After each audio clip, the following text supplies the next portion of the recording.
chou. Tes couettes sont chouettes sous la couette. Les toucher, c'est chou.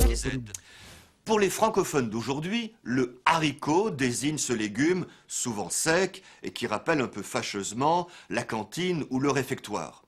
Et l'on ne comprend pas l'expression haricot de mouton. Ou du moins on se demande pourquoi du mouton servi avec des haricots s'appelle curieusement ainsi. En fait, cette expression bizarre donne la clé de l'énigme. L'ancien français possédait un verbe harigoter, sans doute d'origine germanique, qui signifiait couper en morceaux. Et le déverbal harigot, puis haricot, a désigné un plat de viande hachée, un ragoût, principalement de mouton. Ce haricot de mouton était servi avec des légumes autochtones, fèves et pois cultivés en Europe depuis l'Antiquité.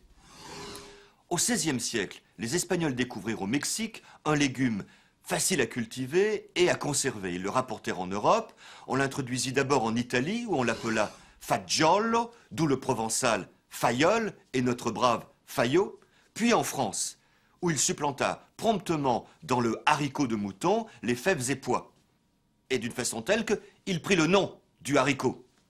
Il fonda ensuite une riche famille lexicale, puisque l'on a aujourd'hui des haricots blancs, rouges, noirs et même verts. Pour les fèves et les pois, ce fut la fin des haricots.